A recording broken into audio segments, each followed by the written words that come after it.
Hi, my loves. Welcome back to the Starscartel channel. If you don't know, I am Star, and the message I have for you today is what you got. The scripture comes from 2 Kings 17:27 through 33. Then the king of Assyria gave this order: have one of the priests you took captive from Samaria go back to live there and teach the people what the God of the land requires. So one of the priests who had been exiled from Samaria came to live in Bethel and taught them how to worship God. Nevertheless, each national group made its own gods in the several towns where they settled and set them up in the shrines the people of Samaria had made at the high places.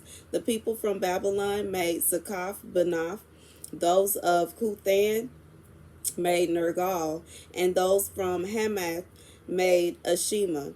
The Avites made Nabaz and Tartak, and the Serphavites burned their children in the fire as sacrifices to, that's awful, Azramelech and Anamelech, the gods of Sepharvaim. They worshiped the Lord, but they also appointed all sorts of their own people to officiate for them as priests in the shrines at the high places. They worshiped the Lord, but they also served their own gods in accordance with the customs of the nations from which they had been brought.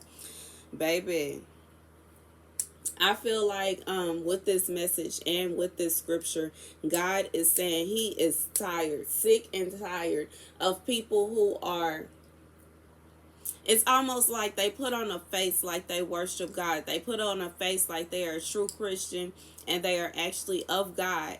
But they go home and then they worship these faux gods. They worship these false gods. They make these idols for themselves. And they pray to them and they worship them. And God said he is sick and tired of it. He is sick and tired. And not only are they doing this, but I feel like they are also having priests that are not really priests. And you know, I'm going to say it's in a sense like the priest that they choose is someone that allows them to carry on in this sense. And I remember in the past, y'all, I went to this church and this pastor began to start preaching a word that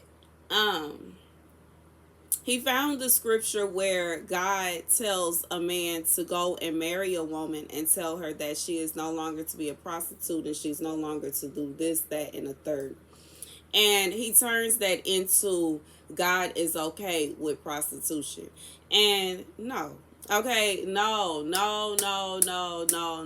I feel like this is what God is speaking. God is speaking on somebody, some kind of pastor, some kind of priest, somebody that God had brought up or people had brought up or they woke up and decided they wanted to be a pastor. And they are preaching in a way to celebrate the Babylonian practices, the practices of Egypt. They are preaching in a way to say that it's okay to do things that it's not okay to do. They are preaching in a way to try to twist and turn God's words. And God said what he said. You may not like it. It may hurt somebody's feelings. It may make somebody feel some kind of way. It may ruffle some feathers. But God said what he said. And no, he said it is not okay. He said he does not want his daughters sleeping around with a bunch of men. And that's like it's no way to dance around it. It's no way to get around it. It is what it is. That's what God said.